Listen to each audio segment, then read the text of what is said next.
Blog Talk Radio.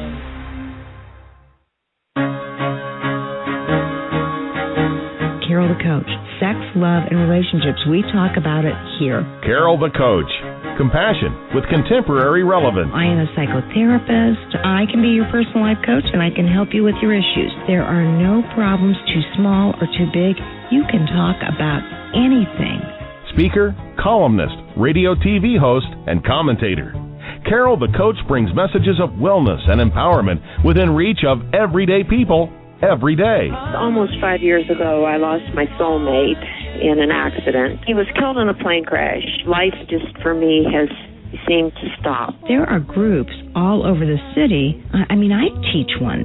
It is a specific way to start thinking so that you shift how you see the world, which then shifts your energy, and then you feel better and you actually see things differently. Carol the Coach. Always available, too, at carolthecoach.com. Now, I've got Russell on the line. I'm 47 years old. I'm a truck driver. I am married. I have a wife in San Francisco. Okay. I haven't been home in 6 months. My thing is, I don't know if I have a sex addiction or what the problem is. Why do I want what I can't have? And as soon as I can have it, I don't want it anymore. You're right on target when you say, I don't know if I have a sexual addiction. Well, guess what? Yes, you do. And you know what? That's my specialty, Russell, so you're at the right place. Continue. I meet women online, and I'm in a different part of the country. I travel all 48 states, so I love sex. I hear self-esteem issues. You never felt good enough, and you didn't feel like you were getting what you should have then, and you're reenacting that now. Do you want to change that about yourself? You get what you need. I got an interesting... Carol the... It's Carol the Coach, and I am Carol Jurgensen-Sheets, and we have a board that went a little nuts there, but you know what? It is all good. If there's one thing I've learned, it is not to sweat the small stuff and to work diligently to just do the best that I can. And you know, if you've read The Four Agreements, probably one of the best books on self-help and development, you would know that clearly there are 4 Peruvian, Indian, commandments, if you will, that they live by. And one is just to do your personal best.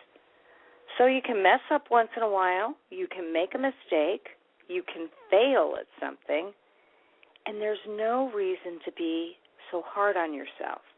And many of the addicts that I work with, once they're in recovery, they want to do it perfect. They believe that if they do things perfectly, then that will show everybody that they are really working a program, they're really taking things seriously, and yet at the same time, come on, we're all human beings. We all make mistakes. Now, I don't advocate for slips and relapses, but I do know that that is 100% part of the addiction cycle. So when somebody comes in and says, hey, you know, I slipped. I went into my middle circle behavior or my inner circle behavior.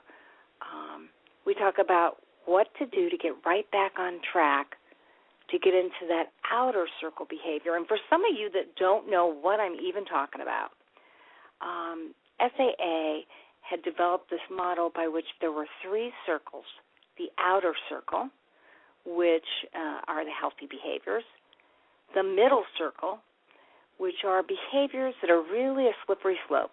Oftentimes they will trigger bottom-line behaviors, and bottom-line behaviors are your sexually addictive behaviors. So, you know, for some of the people that I work with, masturbation may be a middle circle behavior, and for others, it is absolutely an inner circle behavior. It is the thing that will start them into fantasizing, which will take them down a road that just has no positive bottom line. So this book, The Four Agreements, talks about doing your personal best, never making assumptions, checking out with people how they feel. It helps them to be transparent and it helps you to know where you stand. Not taking conflict personally, which is very difficult to do. You know that I've told you I work with so many addicts who really feel like they have imparted so many pains and traumas on their loved ones that they absolutely will be a doormat because they feel like they deserve it because they don't know what they can ever do to make up for the pain that they may have caused in the past. And if you are a person that really wants to get healthy, that means you got to respect yourself too. And that is so very important. So doing your personal best, not taking conflict personally, not making assumptions. And the last one is being impeccable with your word, which means you don't gossip, you don't share information you're not supposed to, you don't say nasty things to people, you don't attack, you really think before you speak. So try those 4 things and see if that doesn't help you to feel as if you really are improving your sense of integrity, which is so much a part of sexual addiction recovery. Now, I got an email this week from a man, let's call him John. That is not his real name. But he said, Carol, I'm a huge fan of the podcast. I particularly love the ones that talk about love addiction. Now, I have to tell you that if you are listening to the show for the first time, or if you've kind of scanned the shows I've done in the past, you can either download them directly from Blog Talk Radio, and that is the internet radio show that you're listening to right now, Sex Help with Carol the Coach, or you can go to iTunes and download every single show I've done for over a year and a half. So John says, I was born into a family where my mother developed cancer soon after I was born. I was not able to bond with her, and I believe that I have developed love addiction from this. She survived but blamed me for the cancer and alternated between idealizing or idolizing and denigrating me. I was neglected and failed to bond with my mother. Well, John, I can understand why you would have failed to bond with her. You know, people that are your support systems do not degrade anybody. And you know, it's not uncommon for somebody that you love, whether it be a brother, a sister, a mother, or a father, a boyfriend, a girlfriend, to perhaps speak harshly to you on occasion. But to blame you for cancer? Come on. You know that mom was having a hard time coping, and she wasn't able to empathize with you.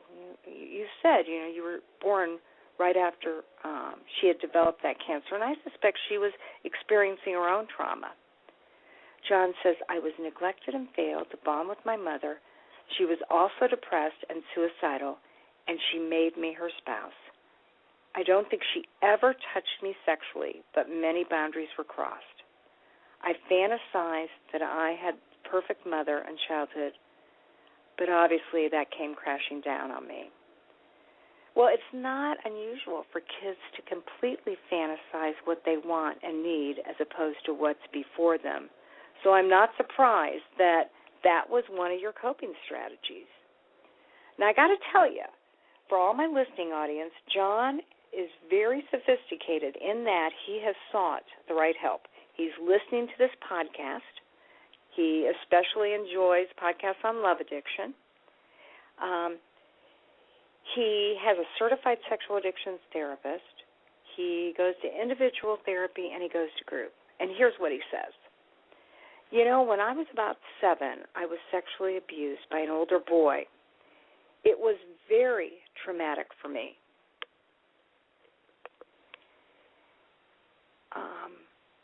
And as a result, I suffer from sexual addiction. I am a straight man, but I had a period where I acted out with transsexual prostitutes. My therapist says those were attempts to relive the trauma. He called it repetition compulsion. I have stopped these behaviors. Yay, John, because, you know, that's absolutely true. So often in life, when you've been traumatized as a child, you reenact the trauma, by compulsively creating situations that on some level repeat the old behaviors. So John has done a great job of stopping that behavior. And as I indicated, he says, I go to a CSAT, a sexual addiction group, and a group for adult survivors of child abuse. I'm reading a lot, too, but I just feel awful about myself. I'm depressed and sad, and I'm struggling to deal with my love addiction, let alone my sex addiction and depression over the past. John says, I am dying to find the love of my life, but every relationship I get in, I just recreate the issues with my mom and end up miserable. More repetition compulsion. Do you have any ideas of how to move past this stuff? Yes, John, I do. And as I promised, John would have actually called the show, but he has group on Monday nights. As I promised, I'd tell you what it is, but you're probably not going to like the answer because the answer deals with primarily taking care of yourself. You know, nowhere in this did I see any indication that you have a lot of self-care. Now, maybe you do. Maybe you exercise. Maybe you take warm, hot showers. Maybe you enjoy reading, not just the personal development stuff, but the stuff that's lighthearted and takes you away. Maybe you have an entire group of friends that are healthy. But I truly believe when somebody is suffering from love addiction and they didn't get their needs met early on in their childhood, they have to really work hard on that self-care component. And they also really have to get used to being alone. And at the same time, I would encourage you, John, to create a family of choice. And by that, I mean that it's imperative that you create some healthy relationships that you can absolutely count on. You know, do you have a friend that you know indubitably has your back? Do you have some female friends that you have platonic relationships with? Is there an older person in your life that has some mothering or fathering qualities? You know, if you can find that with a pastor at church, if you can get that from an instructor in school, if you have that in, you know, a boss once removed, maybe obviously it may not be appropriate for you to have that with a boss, but do you know any older, wiser men or women at work that you don't necessarily divulge your whole life to, but that you form a relationship and maybe even practice that service mentality? What can you do for them? My promise to you is if you work on self-care, you get used to being alone, you don't look for that significant other, but instead create a support system filled with a family of choice, you're much more likely to get healthy quicker and create a structure, an infrastructure, so to speak, where you can end up including somebody, a love relationship in your life. You've got a lot of the right tools. There's no doubt about it. You're very wise. And you've got a lot of the right resources with your CSAT therapist and your sexual addiction group and your survivor group. I applaud you 100-fold for doing all that. And when you really feel like you're moving into that love addiction mode, you know, you didn't say, but I'm assuming that you do, you have read SLA books and you have gone to love addiction meetings, and hopefully you've read Pia Melody's Facing Love Addiction and all the resources that are available. For all I know, you may be leading a group because you seem awful wise to me. So that's how you can move past this stuff. It takes a long time. Patrick Carnes says it takes 3 to 5 years to retrain the brain to not light up with the old stuff, but to feel satisfied with the new stuff. And then he encourages people to get a life coach and take their life to the next level, separate from a relationship, so that you find your purpose and your passion. Now, John, I'm a life coach, and I know what that's like to, once somebody is healthy enough, concentrate on what would make them feel fantastic, what would make them feel like they are making a difference in their life. And let's face it, that's what 12-step groups are all about.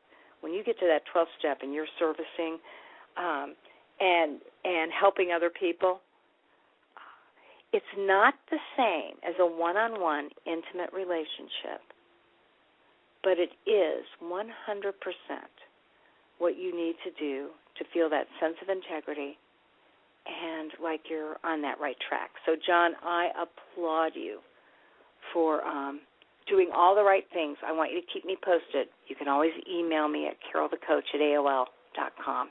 And thanks so much for your email. Now, I'm excited because we're going to be interviewing a woman who helped to co-author an incredible book. If you are a partner of a sex addict, or if you're a sex addict and you want to understand more about your partner, she is absolutely the woman you want to listen to tonight. She's very, very astute in the field of helping partners of sex addicts, and she helped to write From Heartbreak to Healing, Helping Partners of Sex Addicts. And she's just an amazing person. She's a fellow CSAT, and she supervises CSATs. Her name is Mari Lee. And so I want to welcome her to the show. Mari, thanks for being a part of the show tonight. Hi, Carol. Thanks so much for having me. I'm excited to be here talking with you this evening.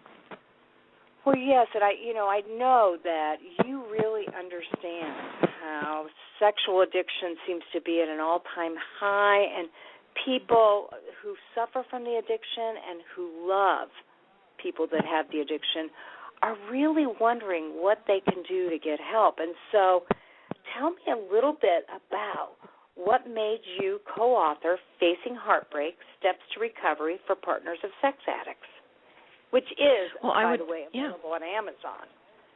Yes, it is. Thank you so much, Carol. Yes.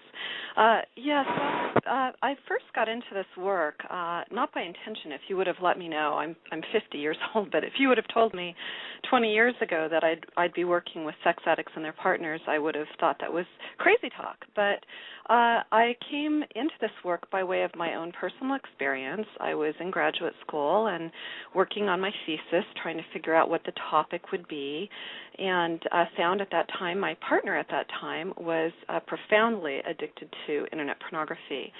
And so that really led into a journey, a personal journey that evolved into my specialization as a psychotherapist. So when I work with sex addicts and partners, I have, of course, my clinical hat on, but I also understand that heartbreak and that trauma and the betrayal as a former partner of a sex addict and what that really looks like from the inside out. So that's how I first got into this work, and originally I thought, well, I just want to work with the partners of sex addicts, but then quickly developed a compassion for these individuals who are really struggling in their lives. They don't set out to destroy relationships, destroy their own lives, or, be a person who's deceptive or betraying their partner. And from there I realized that I was very interested in working with sex addicts and helping them on their journey toward healing. So you've actually been doing this work for 25-plus years? No. I've been doing this work, specifically this work, for 7 years. But first was introduced to the concept of sex addiction. I had no idea that what that even was about 20 years ago. Okay. And so you thought you would be probably affiliated more with partners, but you understood, and when meeting with the addict, him or herself, you saw that they didn't mean to destroy lives, that they actually were caught up in something that felt so compulsive they didn't know how to get out of it, and you had compassion for them. That's right. Exactly. Well put, Carol. When we talk about sex addiction, when I work with partners and sex addicts, I help them understand that, this is a really complex addiction. It's different from other addictions in that, the partner of a sex addict, well, for instance, if a person is married or partnered up with somebody who's an alcoholic, there's profound betrayal and hurt and woundedness there, but a bottle of vodka doesn't have sexual organs. So it feels like a much more complex and a deeper wound for partners. And there's a level of shame that addicts deal with, this compartmentalized life that we know as clinicians, where it's very hard for the insides and outsides to match. So a lot of that is trauma from early family of origin issues, and helping them move into a place where they can live authentically in a healthy way and have a new relationship with sex. Sex addiction really isn't about sex. It's about soothing. And so we want to go to the roots of the fruit being the acting out behavior. Let's look at the roots and what created that. Yeah, and I know for partners of sex addicts, they think it's all about sex and attraction, and they don't know initially that it probably does have to do with reenactment trauma or wounded childhoods. And so you work with not only the addict but the partner. Do you work with them as a couple? Well, it depends. I try and refer out. I prefer to have really clean boundaries around that kind of thing. So if I'm seeing the partner, I prefer just to work with him or her, the partner or spouse, and then refer their addicted mate out to their own therapist. If I work with the sex addict, then I prefer to refer the partner out to their own therapist. And then eventually I'll come around and do couples check-ins with them, but eventually I want them to have their own couples therapist as well. And I know that sounds like an awful lot of therapy, but it's the best way I've found to really put some scaffolding underneath that wounded couple. Well, yes, and obviously this is a couple as well as individuals that don't understand boundaries. And so what I hear you saying is that the boundaries really help everybody maximize the assistance they get with therapy. That's right. That's exactly right. So we want to look at, we know that sex addiction, Carol, is an intimacy disorder. So many of these individuals confuse intensity with intimacy. And we know that's a neurological response, and I won't get into all of that here, but it's very complex. So they don't understand what it is to be vulnerable and intimate with someone. That's very scary for a lot of people dealing with sexual addiction. So bringing a therapist in, for instance, if a therapist is working with the addict and the partner and the couple, now we're sort of reenacting intensity with that individual. So modeling really good boundaries and making sure each person has their own individual support, and then couple support is another way of supporting safety as they're going through their recovery process. Well, and safety is so important because more often than not, they haven't had a lot of safety in their own life, so you really want the clinician to be able to offer that to them. And so I understand, you're right. I'm sure to anybody listening, they go, oh, my gosh, that means we need at least 3 therapists in our family. Mm-hmm, but that really maximizes the therapeutic benefits. That's right. And the thing to consider in the beginning is that even though that can, especially for folks that have not been in therapy or counseling before, it can feel very overwhelming. But it really is the best way of doing this work. Get in so that you have your own safe space to be able to for partners to heal, and for the addict to have his own or her own safe space to heal and grow and build insight, and then move into couples work. So, couples work may happen 3 months into the work, and may happen 6 months into the work, but we don't want to put the cart before the horse. So each person needs to have their own individual therapist in the beginning, and it is important. Oh, absolutely. Now, help me to understand how you decided to become a CSAT, because obviously for anybody listening, a CSAT is a certified sexual addictions therapist. Did you ever consider doing this work without getting the certification? No, I did not consider doing this work for a couple of reasons, Carol, and I think that's such an excellent question. You know, for the general population, you know, letters behind a therapist's name it can be really confusing and doesn't mean much. But when we see that CSAT, that CSAT certification behind a psychotherapist or psychologist's name, that individual can have the confidence in knowing that that therapist went through a very rigorous process of getting trained in this work. So outside of graduate school and then all of the clinical hours that we psychotherapists have to build and then the licensing process, in order to be a CSAT, you have to go through about another year or two of certification training where you're supervised and you're learning the really specific areas of how to treat individuals that deal with sex addiction. So we see people, unfortunately, you know, go ahead and hang a shingle, you know, and open up a practice and say that, oh, yeah, I work with sex addicts because it's sort of the media buzz right now around sex addiction. But those of us that have been doing this work far before Tiger Woods and others hit the scene, and it became sort of this popular buzzword, we know the requirements of doing this work. So just like I wouldn't go, if I was having back pain, I wouldn't go and see a podiatrist, right?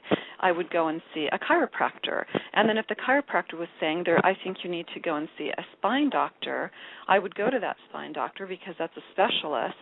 And then I wouldn't allow the chiropractor to operate on me.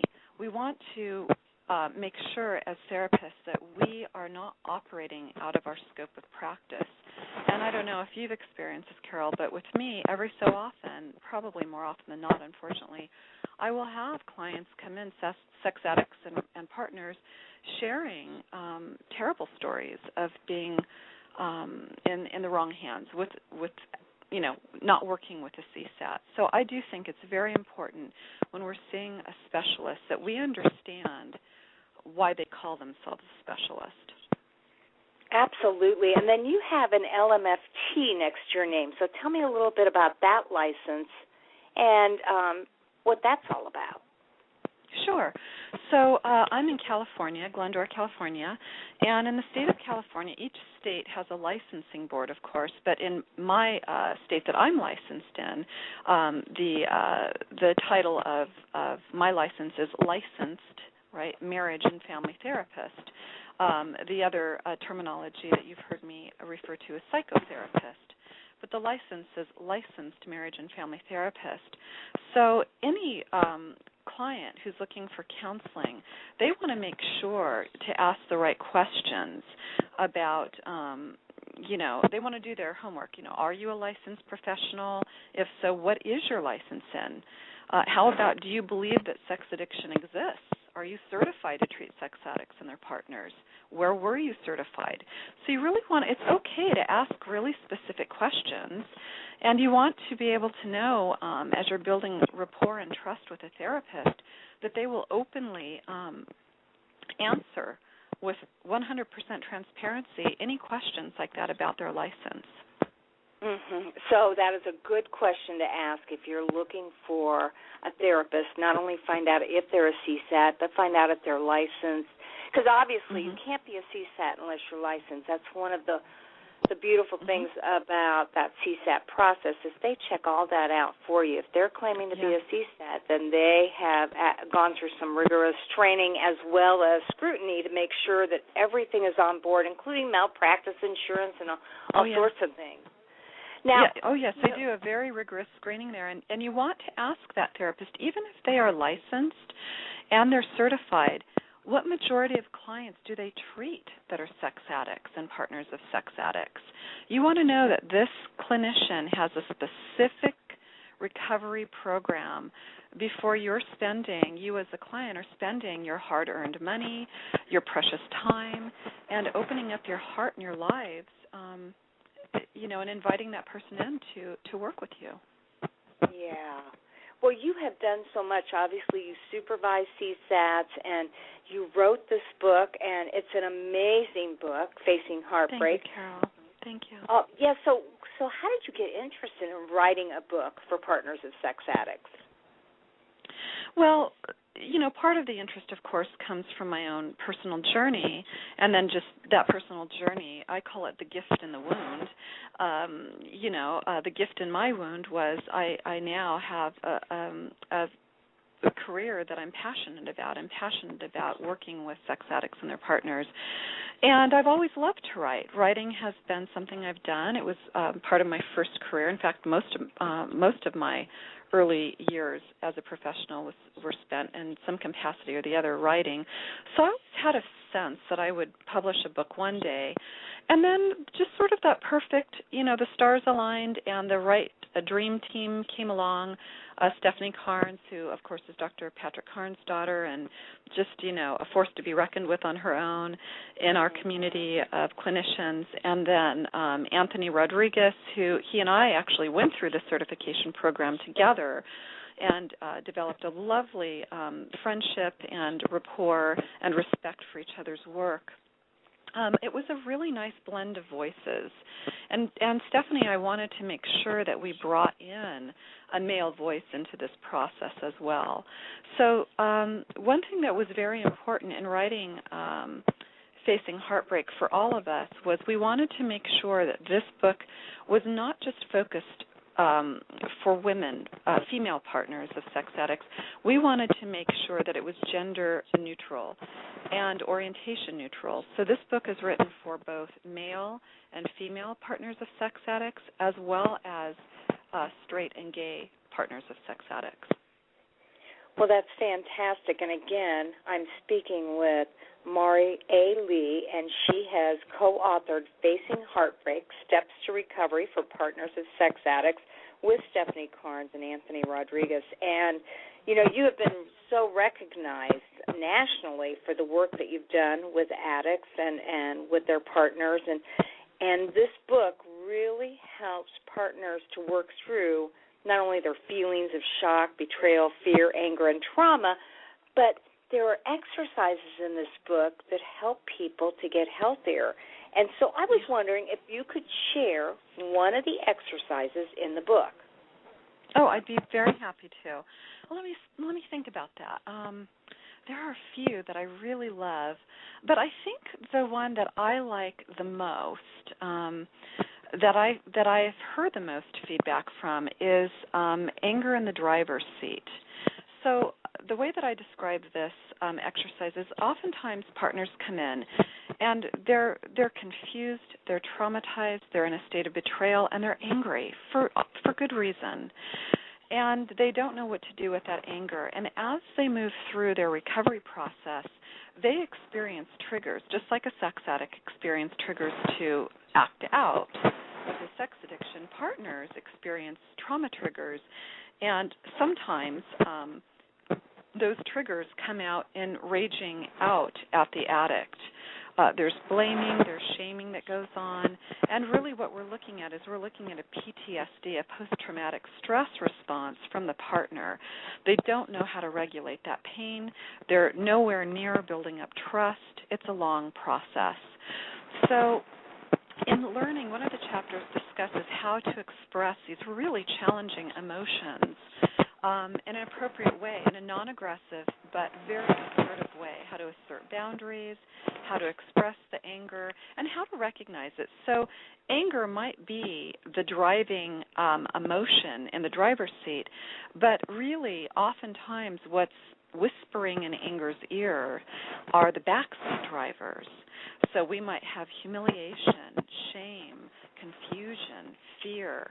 So helping the partners begin to do a little deep diving and recognize that what's underneath and what's informing their anger reaction helps them regulate and better understand, and it empowers them. It helps them feel more in control.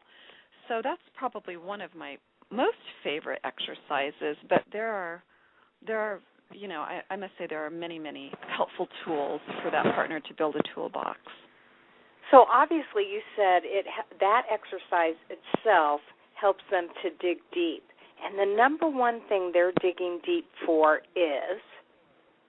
Well, the number one thing that they're digging deep for is to have, so many times partners will say to me, why didn't I see this coming? Or what is it about me? Aren't I enough for him?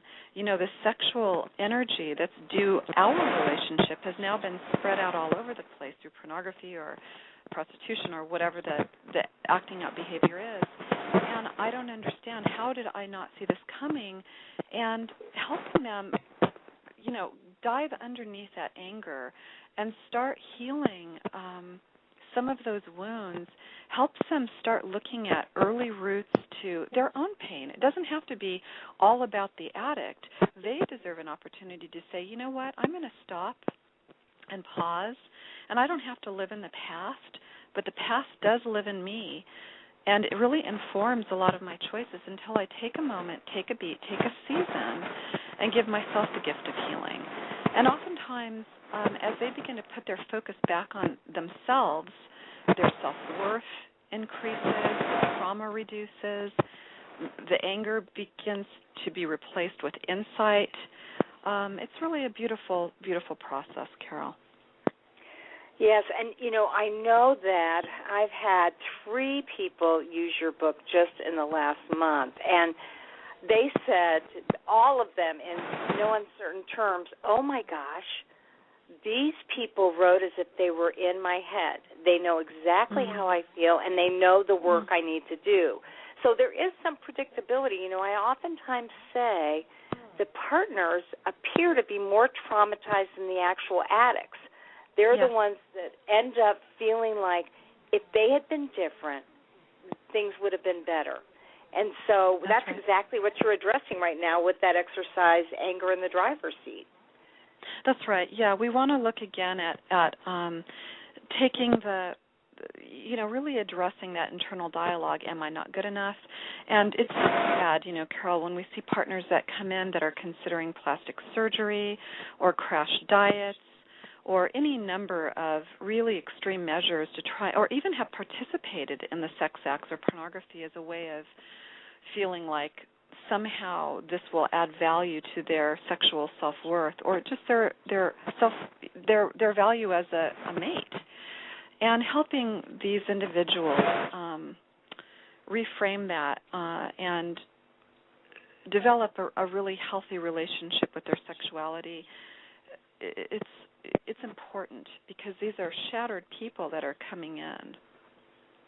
Well, and again, you really understand because of your own personal experience and your years and years and years of working with this. I mean, clearly, not only did you get your CSAP, but you had to get enough experience under your belt to decide that you were going to go for the process of supervising CSAPs and helping other clinicians fine-tune the skill of working with sex addicts and their partners. So for anybody who's interested, her website is www.marleetherapy.com, or you can contact Marie at 818-521-4370, or email her at marleetherapy@yahoo.com, and that is MARILEETHERAPY @yahoo.com. You have a beautiful website, I might add. It's just really well done. Yeah, a lot of resources. You can see that your entire clinical practice is to assist people in seeking support and resources to make them feel better and to work through the process. So I can't commend you enough for doing that. Now, when you wrote this book, you said it was so important to have a male because you wanted it to be gender neutral. And my experience with men who are partners of sex addicts is they feel less comfortable expressing any feeling besides anger, and they oftentimes feel immobilized as to what to do because they can't believe this is happening to them. Yes. The wound, it's the root feelings are the same, the betrayal, the anger, the confusion, the fear. There's a different level of shame that I see with men because we have to remember that, of course, men and women are socialized differently in this country, right? For men who, so we have words like playboy and stud and, that kind of thing that we hear describing men who, have multiple sexual partners or are, highly sexual. But for women, we have very different terminology, right? And we know what those words are that are applied to women. So the two most shame ridden groups of or clients that I work with are the male partner of a female sex addict and the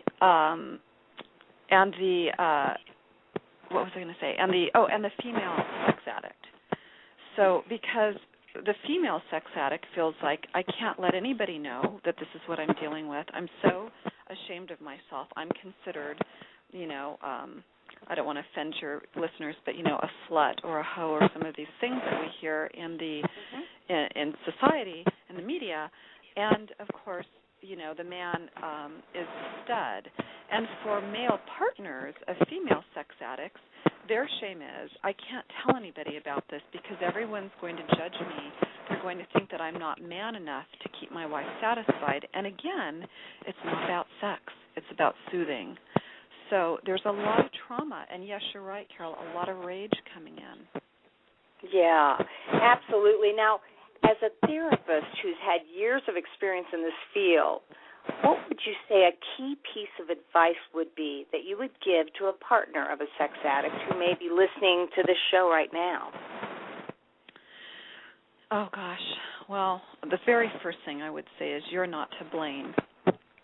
You're just not to blame for your current or your former partner's addiction. It doesn't matter how angry or sweet or young or old or heavy or thin or beautiful or plain or successful, rich or poor. You didn't cause this, and you can't control it. And so out of that, I would say try your best not to personalize those destructive choices that your sexually addicted partner or spouse has made. And I would really encourage them to seek their own healing, to give themselves the gift of putting the focus back on themselves, to step away from the snooping and all of these behaviors that we see in partners, these trauma behaviors, right? These have been formally labeled as codependent, but we know now that these are traumatic responses to the process of deception and being betrayed. So whether they decide to stay in the relationship or leave the relationship, it's so important for them to make their own recovery. And really, until recently, we didn't have a lot of resources and support for partners, and that's growing, And that's my advice. Really seek out their own therapy, and they deserve that gift. Well, absolutely. Now, do you have some future books or projects in the works? I do, Carol. Thank you for asking. Yes, I have a couple of things, but the thing that I'm most excited about is a book that I'm writing individually, and it's called The Gift in the Wound, Stories of Resilience and Courage. And I'm really excited about The Gift in the Wound. It's a little Mariism that I often share, and it's an exercise that I developed years ago with partners, helping them try and look at some of the gifts in this wound. One of the things, of course, being their own healing process. But it's just filled with inspiring, true life stories of individuals, clients who have forged ahead in spite of very great odds. And I'm just very proud of their journeys. They've managed to weave together lives that surpass anything they could have imagined. And all of that, in being partners of sex addicts. So, so that's The Gift in the Wound, Stories of Resilience and Courage. Oh, and when is that going to be out? Well, I'm hoping it'll be out sometime at the beginning of 2014, but I'm doing an awful lot of workshops coming up this fall. So some point, I'm going to say within the next year, but it's a work in progress. Well, we have a lot of clinicians who also listen to the show. So tell us a little bit about the workshops you're doing and where will you be and when will they be? great. Well, I conduct these workshops. I do a lot of trainings for individuals. In fact, just got done with a training up in Northern California for a group of marriage and family therapists here in California, and did a whole training on how to work with partners of sex addicts, because we know, Carol, it is a complex work, and you really need to know what you're doing in that work. And so I have that workshop that I've been doing, and that is happening in Glendora this fall, date to be determined. It'll be announced on my website.